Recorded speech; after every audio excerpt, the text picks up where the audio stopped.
Okay, so let's go. Let's begin. Good evening, ladies, gentlemen. It's nice to see you today, the 24th of October, 2024. So, what are we going to do in this occasion? Well, in this occasion, according to the schedule, we're going to study, sorry, not this, but this. We're going to study activities that are going to help us, some topics that are going to help us to develop the activity línea de tiempo situaciones pasadas. So we're going to meet today and the day after tomorrow, so on Saturday, 8 p.m. And according to the learning guide, to develop this línea de tiempo situaciones pasadas, the learning guide says, en relación a la temática estudiada en el componente formativo when I was younger, speaking with that, right? So let's go to Zayuna. In Zayuna,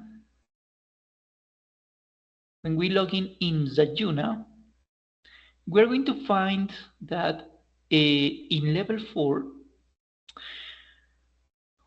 in the link called actividad guía de aprendizaje, sorry, in guía de aprendizaje, we're going to find something called componente formativo when I was younger.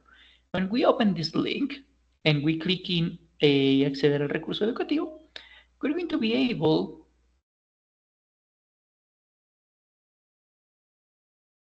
Okay, we're going to be able to find these topics. So this support from the platform. And in here, you're going to be able to study things about verb to be in simple past tense. You're going to find information about, okay, verb to be. You're going to see things about the uses of verb to be in past. Let me see the difference between was and were, and so on. And at the end of all the session, you're going to be able to practice with an activity. So if you click in realizar, you're going to find some kind of a test, kind of. And the idea of these tests is for you to to improve your understanding in the language, in this case, in simple past tense. So, taking into account what the learning guide says and the information we are going to find in Zayuna, once again, componente formativo when I was younger, the learning guide says, basados en el componente formativo cuando era más joven, realice un organizador gráfico en forma de línea de tiempo en donde narre hechos importantes de su pasado, el suyo de usted, en orden cronológico, apoyándose gráficamente en fotografías, dibujos, imágenes, etc. Right. This is an example of a timeline, right? Additionally, the Learning Guide says debe contar con 10 eventos de su historia como mínimo. Not 5, not 1, not 2, 10 events. All of them talking in past. Because when we are talking about the timeline, something that happened in 2015, this already happened. This is an activity that has already ended.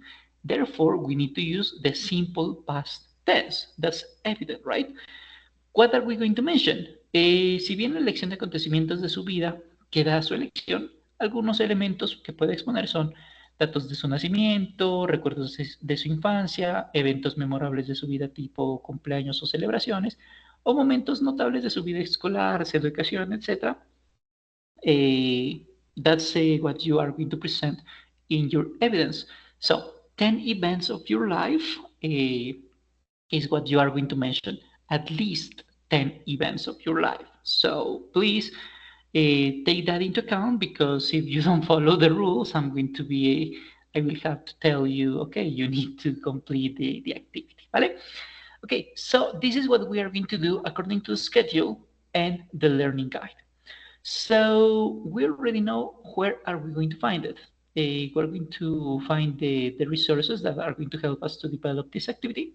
Once again, in Zayuna, guía de aprendizaje, componente formativo when I was younger, and once we finish developing our activity, the place where we are going to upload this evidence is going to be again in guía de aprendizaje, but in the link línea de tiempo situaciones pasadas. Okay, So once we're here, we're going to follow the instructions that the learning guide says, that the platform says. So give me a second. I'm going to change the role. Yeah. So we're going to click in. Oh my God, what's happening here?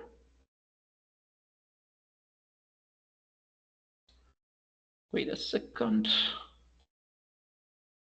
I think. Oh yes, the role is not my. It's not what I wanted to show you. Yeah, apprentice. Yeah. So once we are in línea de tiempo, we click in agregar entrega. As soon as we click in there, we're going to type our text if required. If we don't need to add any kind of text, it's okay. And here we are going to drag and drop our document in PowerPoint, in PDF, or whatever. So then you're going to click in guardar cambios, and I'm going to be able to check your evidence.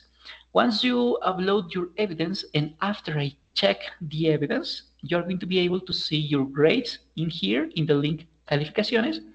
And let's remember that you can, here in Sena, we only have two kinds of grades. We have an A, aprobado, and B, reprobado. So if you have an A, that means that your evidence was well developed. And if you get a D, it's because your evidence has some mistakes and you have to repeat the activity presented again. Right? Okay, so this is about Sayuna. This is everything we need to know about the evidence. But let's return to this. We already know what are we going to present and how are we going to present, right? But can we see an example of this? Of course. So for example, this is an exercise and evidence a former apprentice presented to me some months ago. And it says, okay, this is my timeline. I was born on December 16th. This is, for example, the feedback, the kind of feedback I give, because December alone is the preposition is in, but when you are mentioning a specific date, we use the preposition on, for example. This is the second activity. My first trip out of my city was in January 2007. In July 2010, I went to a theme park in my city for the first time, and so on. So this is the kind of things, this is an example of a timeline you're going to present in this occasion, right? So 1, 2, 3, 4, 5, 6, 7, 8, 9, 10 events. Remember that you're going to present 10 events. All of them are going to be mentioned with a simple past tense. Why simple past tense? Because these are events, activities, situations that have already happened in the past. Therefore, they have already finished.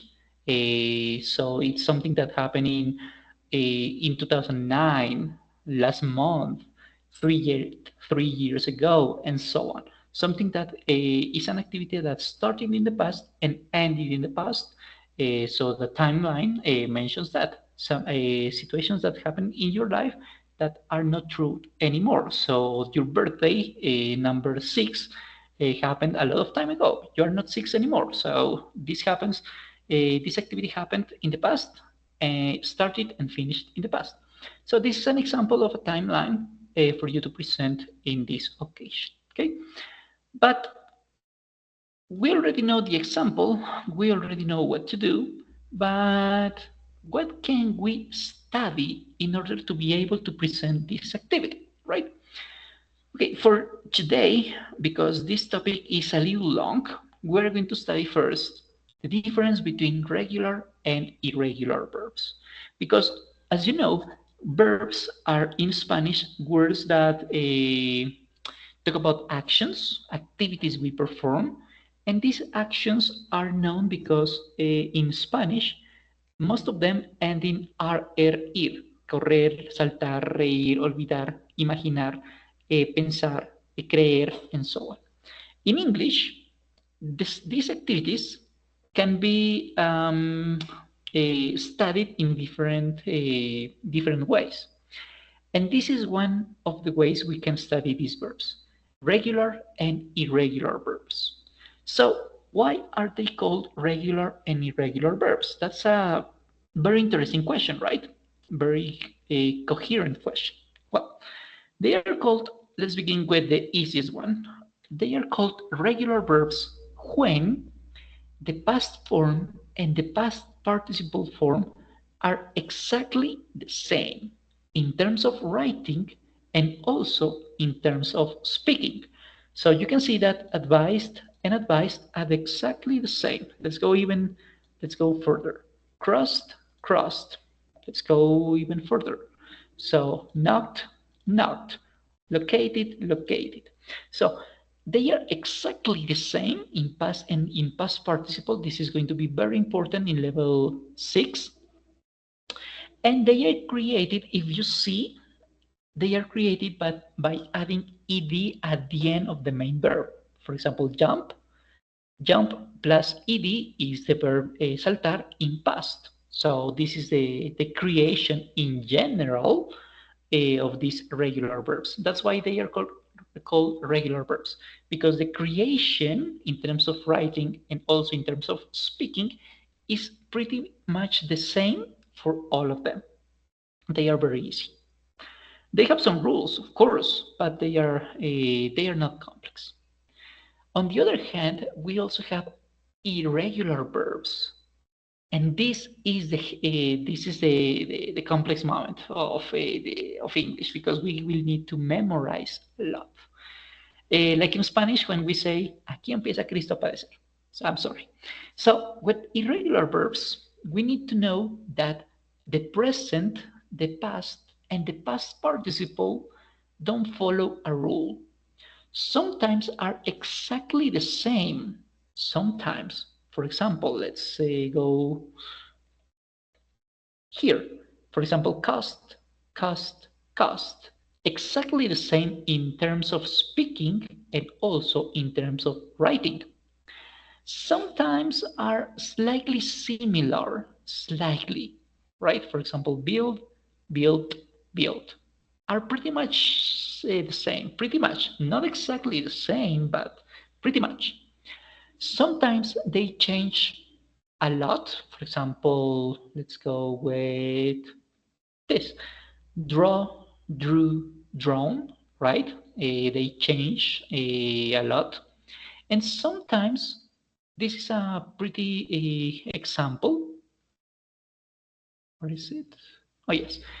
And sometimes they change in terms of reading, but not in writing, or vice versa. For example, the verb leer is mentioned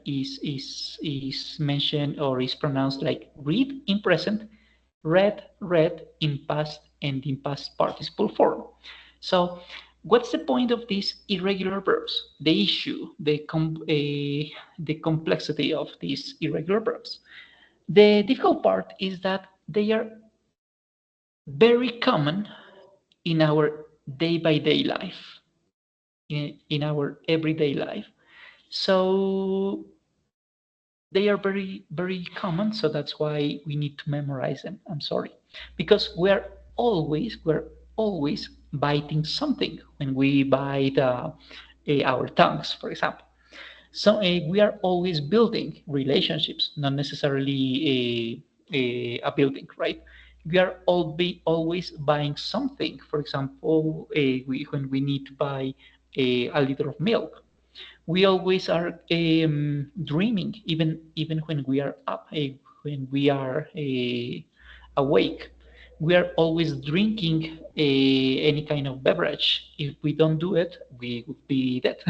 we are we always eat something every single day, maybe 3 times a day. I hope so. We always forget our promises. I'm sorry, but sometimes it happens, especially when we get older and older. We always feel emotions, sadness, happiness, anxiety, and so on. So these verbs are very common and very important because they are so frequent in our everyday life. So that's why these verbs are so important for us to be memorized. They are called once again irregular verbs because the present, the past, and the past participle don't follow a rule, so we need to memorize them. I'm sorry, but we have to.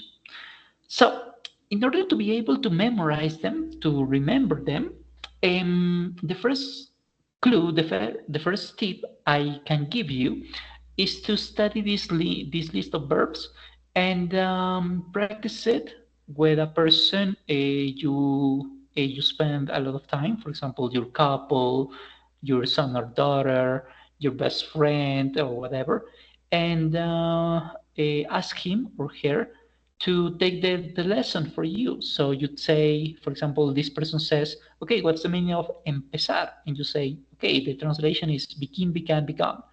And say your couple, let's suppose it's your couple. Your couple says, okay, what's the meaning of build? And you're going to say, okay, the meaning of build is construir, let's suppose. So this is the first possibility for you to learn these irregular verbs.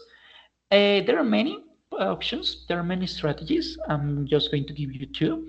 The second option, three in fact, the second possibility for you to memorize this is by listening to a song. So here you're going to listen a song about irregular verbs that I hope you enjoy and may you improve your listening, speaking, writing, and grammar skills.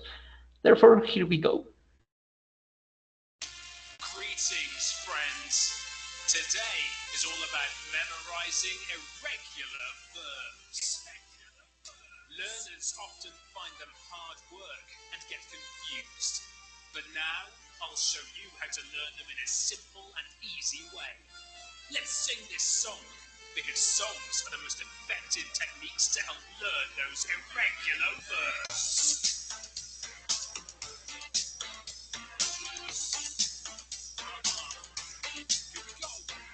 Be, was, were, been, become, became, become. Begin, began, begun. Blow, blew, blow. Break, broke, broken. Bring, brought, brought. Build, built, built. Burst, burst, burst. Buy, bought, bought. Choose, chose, chosen. Catch, caught, caught. Come, came, come. Cut, cut, cut. Deal, dealt, dealt. Do, did, done. Dream, dreamt, dreamt. Irregular verbs are so easy when you sing this song. Just remember the words to this song and you won't get them wrong. Irregular verbs. Irregular verbs. Irregular verbs. Irregular verbs. Drink, drank, drunk. Drive, drove, driven. Eat, ate, eaten. Fall, fell, fallen. Feel, felt, felt. Fight, fought, fought. Find, found, found. Fly, flew, flown. Forget, forgot, forgotten. Forgive, forgave, forgiven. Freeze, froze, frozen. Get, got, got. Give, gave, given. Go, went, gone. Grow, grew, grown. Have, had, had. Here we go. Irregular verbs are so easy when you sing the song. Just remember the words to this song and you won't get them wrong. Irregular verbs. Irregular verbs. Irregular verbs. Irregular verbs. Hear, heard, heard. Hide, hid, hidden. Hold, held, held. Hurt, hurt, hurt. Keep, kept, kept.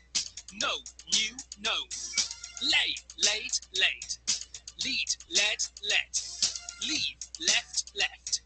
Let, lie, lay, lain. Lose, lost, lost. Make, made, made. Mean, meant, met. Meet, met, met. Pay, paid, paid. Irregular verbs are so easy when you sing the song. Just remember the words words to this song and you won't get them wrong. Irregular verbs. Irregular verbs. Irregular verbs. Irregular verbs. Foot. Read, read, read. Ride, rode, ridden. Rise, rose, risen. Run, ran, run. Say, said, said. See, saw, seen. Seek, sought, sought. Sell, sold, sold. Send, sent, sent. Set, set, set. Shake, shook, shaken. Shine, shone, shone. Show, showed, showed. Sing, sang, sung. Sit, sat, sat. Irregular verbs are so easy when you sing the song. Just remember the words to this song and you won't get them wrong. Irregular verbs. Irregular verbs. Irregular verbs. Irregular verbs. Sleep, slept, slept. Speak, spoke, spoken. Spend, spent, spent. Stand, stood, stood. Steal, stole, stolen. Swim, swam, swum. Swing, swung, swung. Take, took, taken. Teach, taught, taught. Tell, told, told. Think, thought, thought. Throw, threw, thrown. Understand, understood, understood. Wear, wore, worn. Win, won, won. Write, wrote, written. Irregular verbs are so easy when you sing the song. Just remember the words to this song and you won't get them wrong. Irregular verbs. Irregular verbs. Irregular verbs. Irregular verbs. Okay, look. So this is an example, a form, a way we can learn verbs, in this case, irregular verbs, with songs. So let's continue with the other thing. How else can we remember these verbs? Well, we can remember these verbs with a, where is it? Where is it? Where is it? With games. Therefore, let's go to quizzes. Sorry, not quizzes. Let's go to Kahoot. So with this Kahoot, we are going to practice some irregular verbs. Okay, because we are not many, I'm going to play the game with you this way. So for you to be able to join to the game, you will only have to click in the link I'm going to leave in the chat of this session. ¿Vale? So, wait a minute. Yeah. So here in the chat, you're going to check the link of the game related to irregular verbs. Therefore, here it is. I'll wait for you to join. The other way to learn this vocabulary, especially related to verbs, is by making mistakes. Therefore, I invite you to make mistakes and learn from those mistakes. So here's the link for you to practice this game.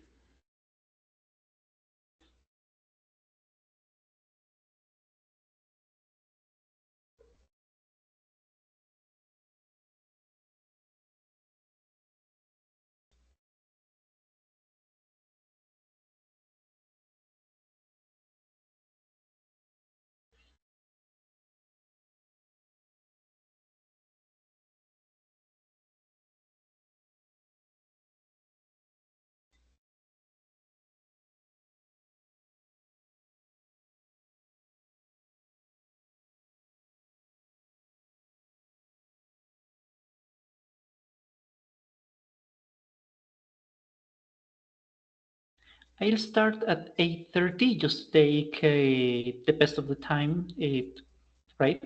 So we can advance with our next topic, ¿vale?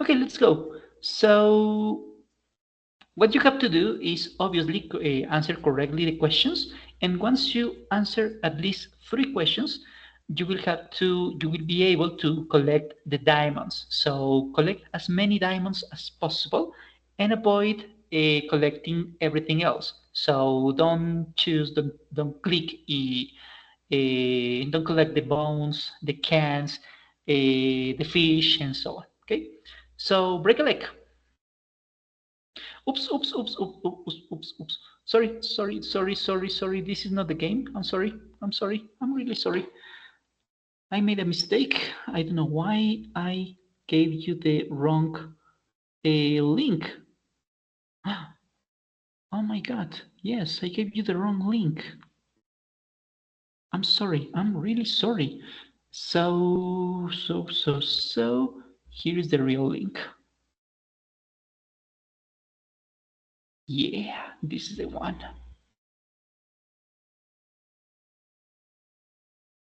I apologize. I'm really sorry. I don't know what happened. I had a lapsus.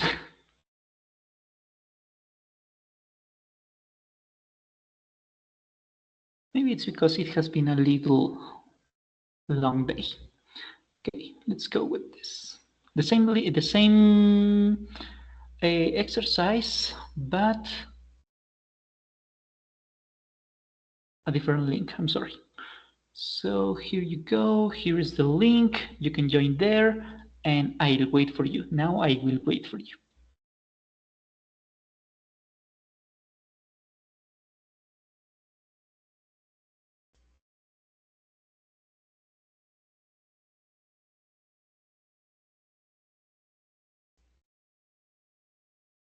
Okay, let's go. Let's begin in 5, 4, 3, 2, 1, and Kahoot. Let's go.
Okay, 4, 3, 2, 1, and time up.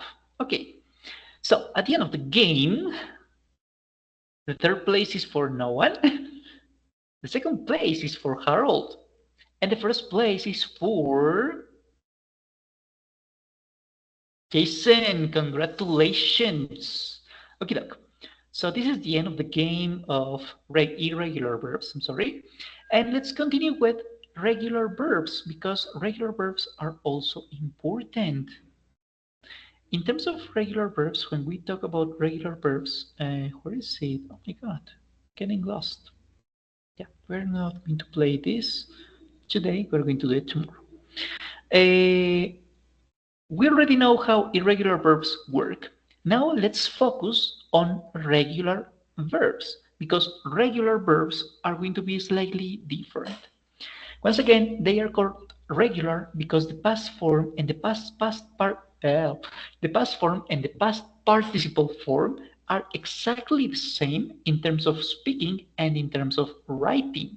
Okay, so we're going to check first how to create them in terms of writing, and then we're going to see how to pronounce them. First of all, regular verbs are created by adding ed at the end. In general, this is the most common rule. The only one, of course not, but this is the most important rule. For example, cook, cooked. We add ed at the end. That's it. Obviously, if we have a verb that ends in e, we are not going to double the e because we are not going to say like eat, right? Something like that. So like, liked, we just add the d because it's not important to double the vowel. Third rule, this is very similar to nouns. This is very similar to simple present tense. When we have a verb that ends in y and before the y there is a consonant, not a vowel, the y, sorry, is going to be changed by ied. Cry, the y is preceded by a consonant, so that's why the y changes for ied. Cry, cried. What else do we have to know? This is a rule that is explained in comparative and superlative adjectives. When we have a verb that ends in consonant, vowel, consonant, for example, R, A, V, let's suppose that, or something similar, the last consonant is going to be doubled, is going to be multiplied for 2, right? For example, jug, jugged. Let's see. Consonant, the J, vowel, the O, consonant again, the G. That's why the last letter is going to be doubled. Jug, jugged. Always, no. Let's see some, in a moment, we will see some exceptions. Another example, scan. We have consonant, we have a vowel, we have another consonant. Oops, made a huge some mistake. So consonant, vowel, consonant. That's why the N is doubled. Scan, scanned. So exceptions, because we have exceptions. Exception number 1, we are never ever going to double W, the X, or the Y, even though if we have a verb that ends in consonant, vowel, consonant. So we are not going to do that. Exception number 1. Exception number 2, we will need to check when do we have the stress, the emphasize, right? Because if the stress goes in the last syllable, we are going to double the last consonant. If the stress is not in the last syllable, we are not going to double the last consonant. Example, the pronunciation of this verb, preferir, is not prefer, it's prefer. The accent, the stress, is in the last syllable.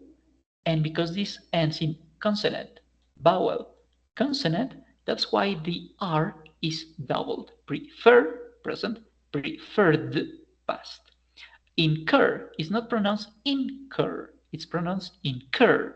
That's why the R is doubled. Incur, incurred. Let's see the difference. The word visit is not pronounced like visit. That's not correct. It's pronounced visit, visit. Ends in consonant, vowel, consonant. But the stress or the accent is not in the last syllable. That's why this T is not doubled. The same happens with the word open. The pronunciation is open, right? The accent in the O is not open, right? Ends in consonant, vowel, consonant. Yes, that's true. But because the accent, the stress is not in the last syllable, is not in the last syllable, that's why the N is not doubled. We don't say we don't say open, we say open in present. In past, opened, right? This is how we write, how we build, how we create the simple past form of regular verbs by adding d, ed, ied, or doubling the last consonant, with some exceptions, of course. This is the easy part because in terms of writing, it's not complex. The writing is a little simple. However, the pronunciation is a little different, and this is even more important. The writing is important, of course, but it's easier because we have tools. We have software, we have Word, we have the translators, and so on. That are going to help us to know how to write correctly a word. So I'm not going to focus a lot in the creation of these verbs in past. However, the pronunciation has other price. It's very different. It's, in my opinion, a little more important. In my opinion, of course. In terms of speaking, the ed that we have here, that we added at the end of the verb, is going to have three different kinds of pronunciations because we are going to pronounce this ed ending like t, we're going to pronounce it like d, or we are going to pronounce it like id. But before we see when we are going to pronounce one, the other, or the next option, when we are going to use the first, the second, or the third, first we need to know what is a voiced sound and what is a voiceless sound. We are going to define voiced and voiceless sounds in terms of the vibration a letter creates in our throat, not a vowel, because all vowels generate vibration. Not in words, because all words in English have vowels. Therefore, this is not this is not our focus. Our focus is in the consonant. Okay, so we say that we have a voiced sound when our throat vibrates, and we have a voiceless sound when there is no vibration, there is a lack of vibration in our throat. The best way to understand this is by touching your throat with your fingers, right? And pronounce a sound. If you feel vibration in your throat, you're going to be in front of a voiced sound. If you don't feel any kind of vibration, then you are going to be in front of a voiceless sound. Excuse me. For example, let's go with this. Let's go first with these words. When we pronounce vowel, finger, strategy, zebra, right? All of them. And if you touch your throat, you're going to feel vibration because all of them have vowels and all words vibrate, right? However, if we don't focus on the word, instead we focus on the sound of the consonant, it's going to be different. What do the letter V and the letter Z have in common? Okay, let's see what they have in common. If we pronounce the sound, not the letter, the sound both of them generate, we're going to feel vibration. Let's do the example. If you touch your throat, you're going to feel vibration with the letter V, because your lips are vibrating. The same happens with the letter Z. In this case, the vibration is generated because your tongue is also generating vibration, right? In both cases, we are in front of a voiced sound. However, what's common for the letter F and the letter S? When we pronounce the sound they generate, we are not going to feel any kind of vibration. Let's do the example.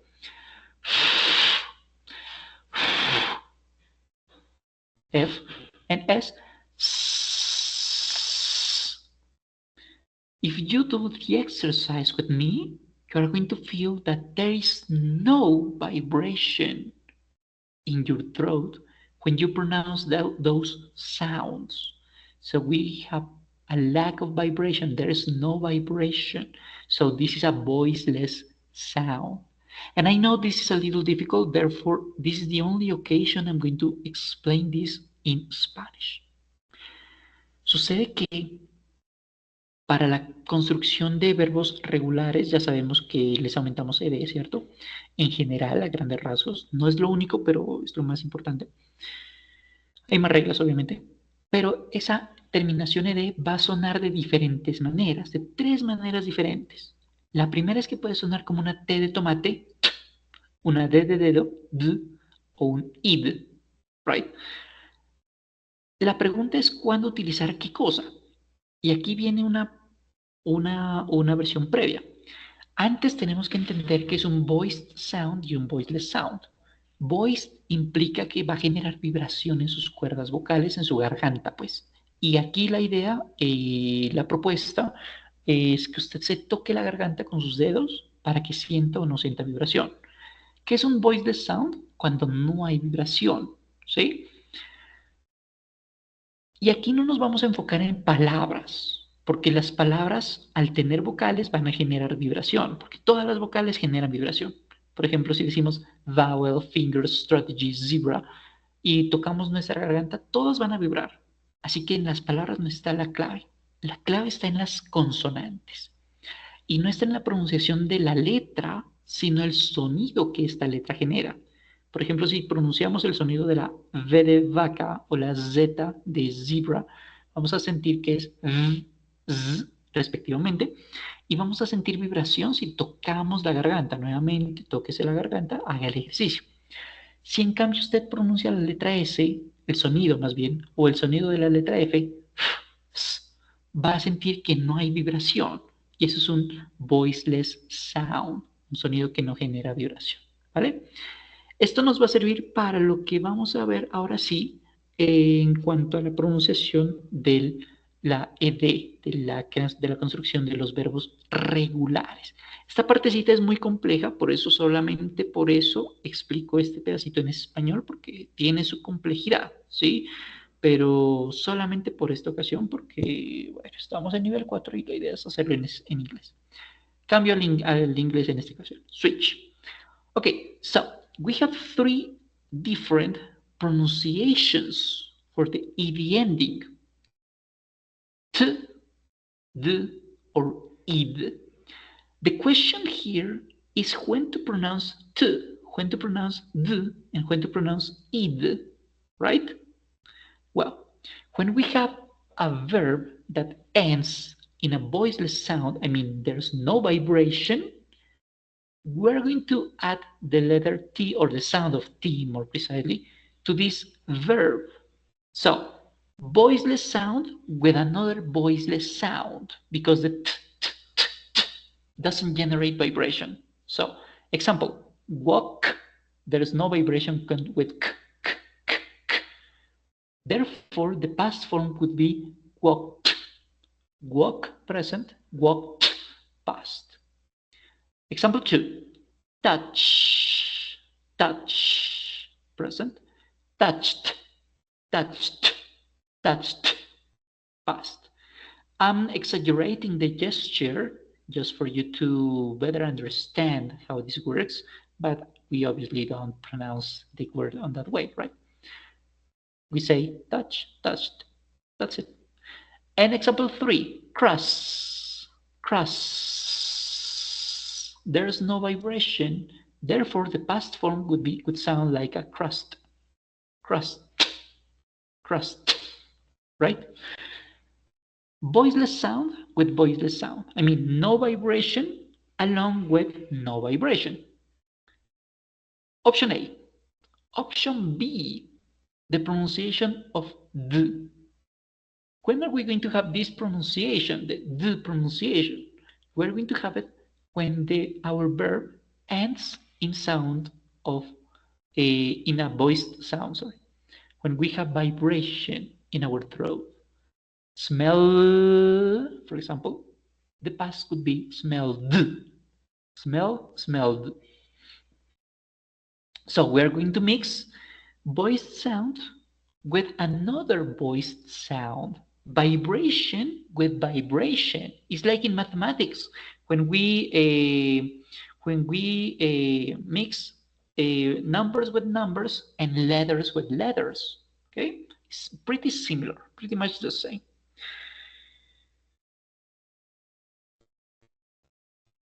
Another example: jug, jug. Third example: advise. There is vibration, right? And advised, right? Vibration with vibration. This is the second situation, right? And the third situation, the third sound, we are going to, wait a minute. We're going to join, we're going to connect, we're going to mix. Let me see another synonym. Just a minute. We're going to group, we're going to gather. Yeah, this is the word I was looking for. We're going to group, we're going to gather voice sound with voice sound, voiceless sound with voiceless sound. But for the third sound, we are going to have verbs that end in sound of t or d, right? In those cases, in order to don't miss the sound, we are going to say id. For example, affect, there is no vibration. According to our previous rule, we should say affect, right? Because no vibration with no vibration. However, there's a difficult situation here. Is that and the difficulty is in the pronunciation, right? That's why we don't say affected. We say affected. So if a verb ends in sound of t or d in present, the past is going to be the ed ending for the verb in past is going to sound like id. Last, lasted, right? Decide, it sounds like a voiced sound. So according to what we said before, we had to add a d sound. So decide, decided, right? But the pronunciation is a little weird, doesn't sound well. Therefore, we say decided. So we cannot lose, we cannot miss, we cannot confuse the sound. So that's why we say decided or recommend did. Okay, so we have three different pronunciations for these regular verbs. Depending on the context, we're going to use one, the second, or the third. Vale? So there is I'm going to mention some examples before we play the game, so we can see if we can better understand this part. I'm going to do it first in English and then in Spanish, just for you to remember this part. For example, admire. If we touch our throat, we're going to feel vibration, admire, right? Therefore, the past is going to sound like admired. Another example, arrange. vibration. Therefore, the past is going to sound like arranged. Another example, arrive. There is vibration. Therefore, the pronunciation in past is going to sound like arrived. Bake. There is no vibration. Therefore, the past is going to sound like baked. Attack. There is no vibration. Therefore, the pronunciation is attacked. Let's go even further. Cost. There is no vibration. Therefore, the past is going to sound like cost. Right? Let's go with another one. Let's see. Correct. We know that it ends in sound of T, therefore the past form is going to sound like corrected. Correct, present, corrected, past. Compete, present, sounds like T, therefore the past is going to sound like competed. Complete, very similar, completed, right? Let's go with another one. Let's go with decide. The sound is sounds like D. The last sound of this verb is D. Therefore, we say decided, the past form. Let's go with another example. Last example. Let's see where we have. Yes, this include. The present is include. Therefore, the past form is going to sound like included, right? Switch to Spanish. Teníamos entonces verbos regulares y sabemos que tenemos tres diferentes pronunciaciones. Podemos pronunciar como t, podemos pronunciar como d y podemos pronunciar como id. Cuando pronunciamos t, cuando nuestro verbo termina en sonido de voiceless sounds, perdón, cuando no hay vibración. Vamos a unificar sonidos con vibración y sonidos sin vibración con sonidos sin vibración. Por ejemplo, walk no genera vibración, la letra K, el sonido de la letra K me refiero, walk. Por eso el pasado va a sonar como walked, porque tampoco genera vibración. Cross con crossed, right? Que ambos no generan vibración. Y habíamos visto unos ejemplos rapidito. Por ejemplo, a ver, ¿cuál fue que cogí? Ask. No genera vibración, por eso el pasado es asked. O otro, bake. No genera vibración, por eso el pasado es baked. Right? Caso número 2. Si tenemos un verbo que genera vibración en su último sonido, smell, ¿cierto? Lo vamos a unificar con un sonido que también genere vibración. Smelled, que en este caso la letra D, el sonido de la letra D genera vibración. Advise, advised. Y habíamos visto ahorita unos dos ejemplitos rapiditos que fueron, por ejemplo, aquí. Cancel, ¿cierto? La versión pasada sería cancelled. Otro ejemplo, por ejemplo, clean, ¿cierto? Genera vibración la letra N. El pasado se llamará cleaned. Vamos a ver otro, por ejemplo, por acá. Ups, me fui de donde no era. Por ejemplo, a ver. Name, genera vibración en la garganta, por eso diríamos named, el pasado. Named, ¿vale? Y el tercer caso, cuando tenemos un verbo que termina en sonido de T de tomate o de D de dedo, el pasado lo vamos a pronunciar como id. Porque si seguimos la regla que acabamos de mencionar acá, por ejemplo, affect, ¿cierto? Termina en T de tomate, en sonido de T de tomate, como no genera vibración, debemos unificarlo a otro sonido que no tenga vibración también, ¿cierto? Y por lo tanto diríamos affected, pero se pierde esa pronunciación, ¿cierto? Y es muy forzada. Entonces, para evitar ese tipo de cositas, decimos no, hagamos un cambio y digamos que es id la pronunciación. Por eso decimos affect, affected, o lasted. Y veamos un ejemplo rapidito por acá. Vamos a ver si encuentro alguno rapidito. Aquí, locate, ¿cierto? El pasado se llamará located, no located, ¿cierto? Porque se pierde ese sonido. O por ejemplo, paint, painted, ¿cierto? Participate, participated, ¿cierto? Lo mismo pasa con sonido de dedo, de dedo, ¿vale? Por ejemplo, decide, ¿cierto? Se va en función de la regla que habíamos visto hace ratico, como genera vibración, vamos a unificarlo con otro sonido que genera vibración. O sea, decide, decided, pero ahí se pierde el sonido, ¿cierto? Entonces, para que no se pierda, decimos id, decide, decided, recommend, recommended. Ejemplos, a ver, miremos por acá. Persuade, persuaded, ¿cierto?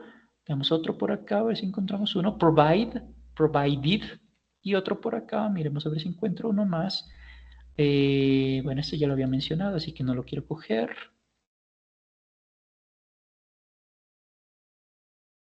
A ver si encontramos uno. No, no hay más. Aquí, need, needed, porque no podemos pronunciarlo como needed, ¿cierto? Se pierde ese sonido. Entonces, por eso decimos need, presente, needed in past. Switch to English again. Cambiamos otra vez al inglés. Okay, so we already know that the pronunciation is going to be different according to the verb.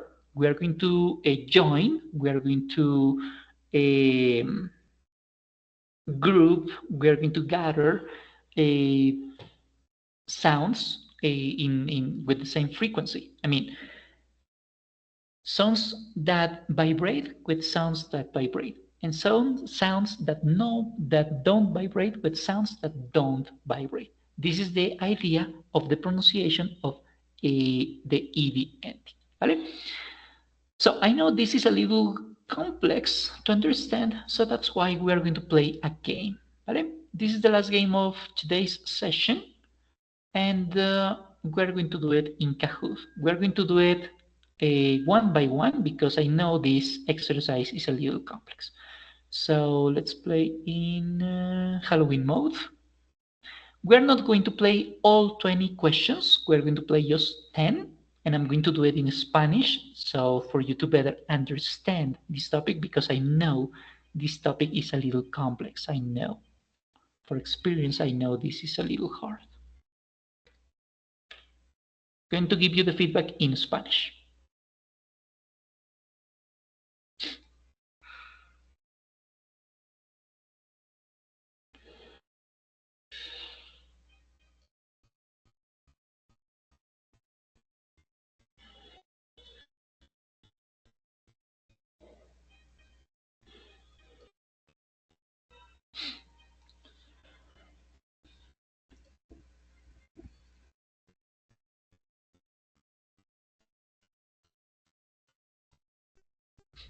Okay, let's go.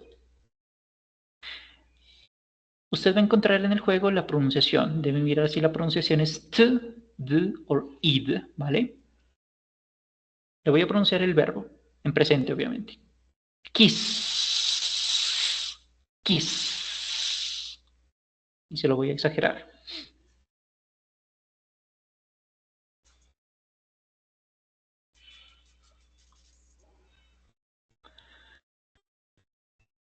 Kiss. Como el verbo, te genera un último sonido que no genera vibración, ¿cierto? No hay vibración, por eso le digo, tóquese la garganta, eso ayuda mucho a entenderlo. Como no genera vibración, lo vamos a unificar a otro sonido que tampoco genere vibración. El sonido que no genera vibración es el sonido de la T, kiss. No podemos decir kissed, tampoco podemos decir kissed, ¿vale? Esa parte no es válida. Vamos con la 2.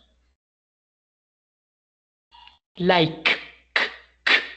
Like.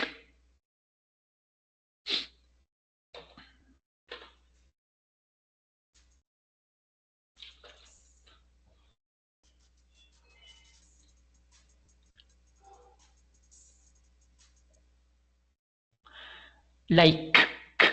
Si se toca la garganta, el sonido de la K no genera vibración.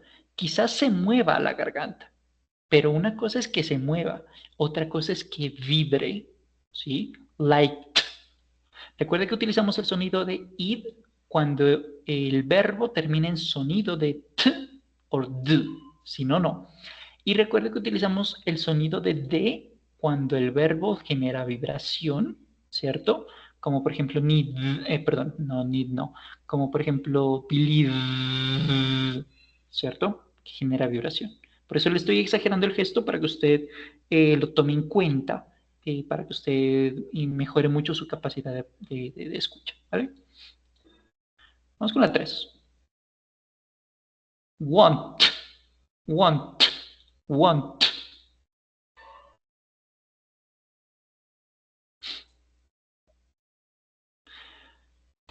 Want no genera vibración. Hasta ahí la regla nos dice pongamos la letra T, want. Pero mire que cuando yo hago eso, want, se pierde ese sonido, es demasiado forzado. Y cuando tenemos esa situación en que el sonido es demasiado forzado, con sonidos de T de tomate y de D de dedo, cuando termina el sonido en estos dos casos, solamente en esa situación decimos id. Así que want presente, wanted pasado, ¿vale? Porque aquí el sonido se pierde si decimos wanted. O sea, en primera medida sí, efectivamente es esto, pero es que se pierde el sonido. Por eso lo modificamos y decimos wanted, ¿vale? Número 4. Use.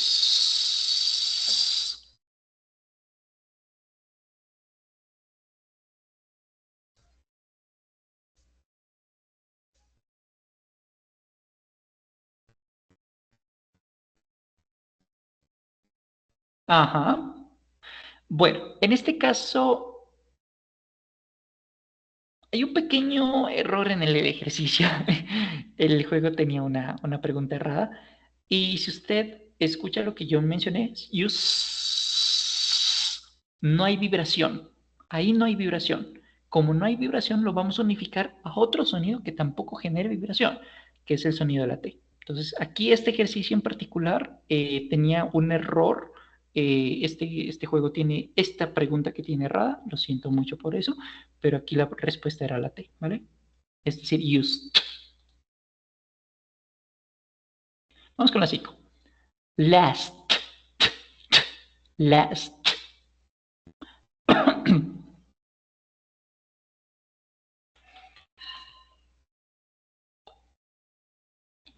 Lo que decíamos hace ratico. Last no genera vibración. Por lo tanto, la regla es que lo unifiquemos a otro sonido que tampoco genere vibración.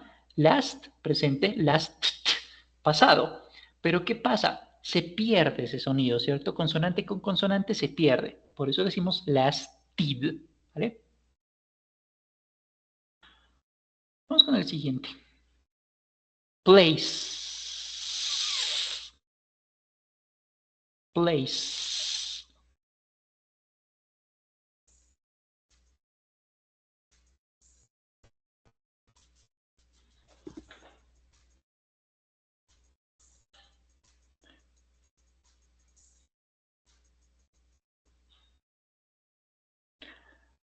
Recordemos que solamente ponemos id, perdón, cuando nuestro verbo termine en T de tomate sonido o D de dedo en cuanto a sonido se refiere. ¿Vale? Ok, number 7. Stop. Stop. No hay vibración allí. Le doy la clave. No hay vibración.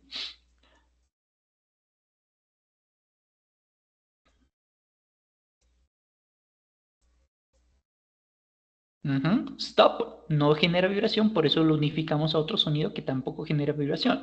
Stop.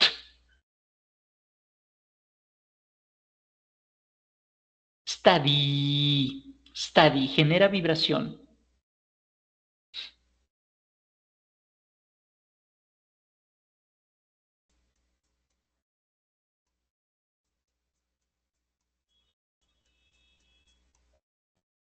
Study, studied. Muy bien. ¿Por qué no decimos id? Porque estamos duplicando el sonido. Study id, ¿cierto? Y no hay necesidad de duplicar un sonido de vocal con vocal o de consonante con consonantes. Vocal junto con consonante en cuanto a sonido se refiere y viceversa, ¿no? Study, studied. Hate, hate.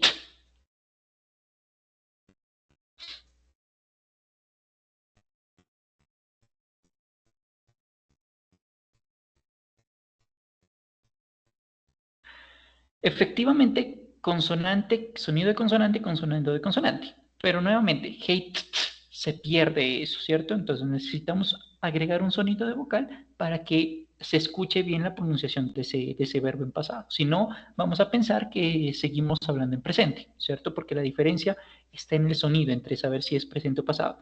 Por ejemplo, una cosa es decir, I create, I created, ¿sí? Entonces, el sonido solamente de esa forma del pasado nos va a mencionar en versión hablada si estamos hablando de si yo creo algo en este momento o yo creé algo en el pasado, por ejemplo. ¿Vale? Número 10.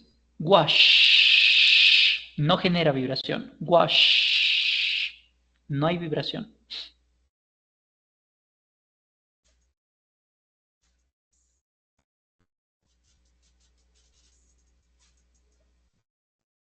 Efectivamente es el sonido de T, porque la T no genera vibración y wash, lo que le decía, tampoco genera vibración. Sin vibración con sin vibración, ¿cierto? Los que vibran con los que vibran y los que no vibran con los que no vibran. Open, genera vibración. Open.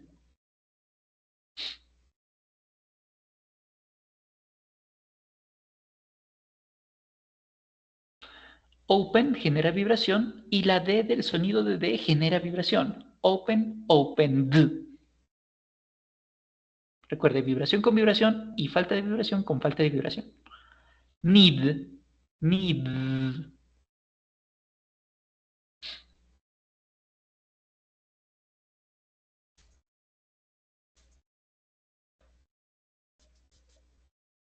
Needed, perfecto. Genera vibración, ¿cierto? Así que la regla diríamos que es otra vez aumentar la D. Pero si decimos needed, se pierde ese sonido. Por eso decimos needed. Aumentamos el sonido de vocal para que no se pierda el sonido. Watch. No hay vibración tampoco. Watch.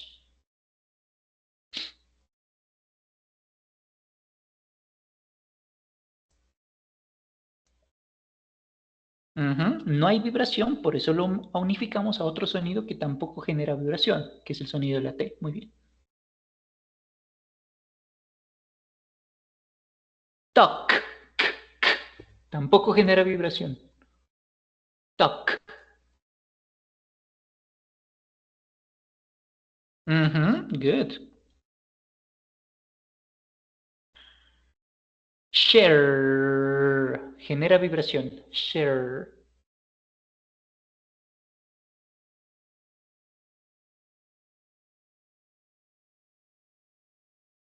Share, shared. Genera vibración, ¿no?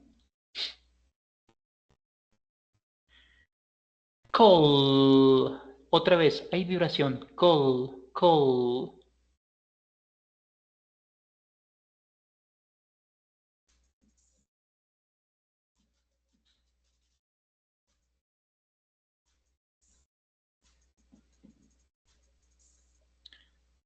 Ok, cold, cold. Recordemos que vamos a aumentar el sonido id solamente cuando nuestro verbo termine en sonido de T de tomate o sonido de D de dedo, porque el sonido de D no se va a duplicar y el sonido de T tampoco se va a duplicar. Necesitamos agregar un sonido vocal para que se escuche bien la pronunciación y no genere confusión al momento de que nosotros nos estemos expresando, ¿no?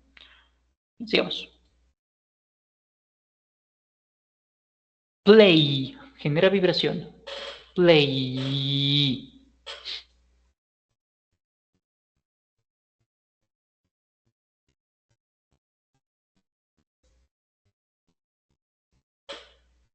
Play genera vibración, por lo tanto lo unificamos con otro sonido de vibración. El otro sonido de vibración es la letra D, que es, bueno, el sonido de la letra D. Play, played. 18, 19 y 20 son solitos ustedes. Clean, genera vibración. Clean.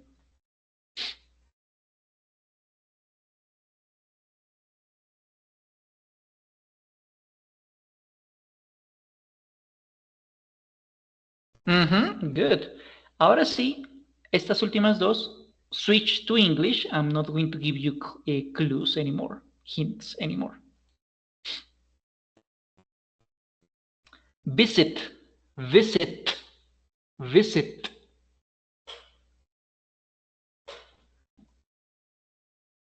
Visit, visited. The sound is a voiceless sound. There's no vibration, but we cannot double this pronunciation. So we said visited, visited. We cannot say visited, right? And question number 20, the last one. Try, try, try.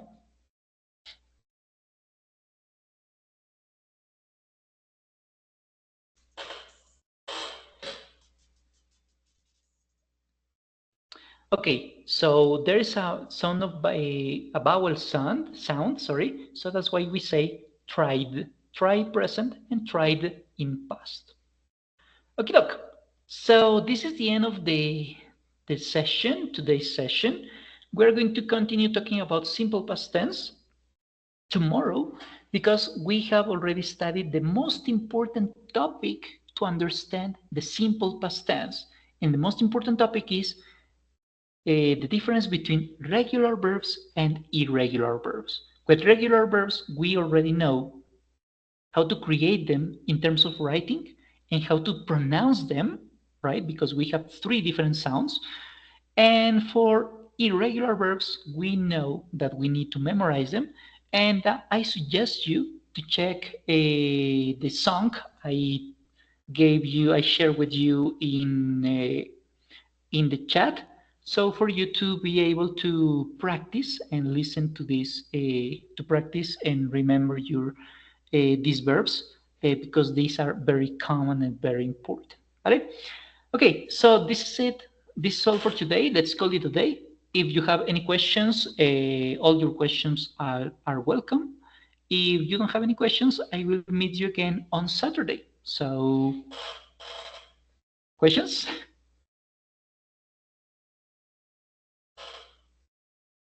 Okay, I guess there are no questions. Therefore, I'll meet you again on Saturday. Vale?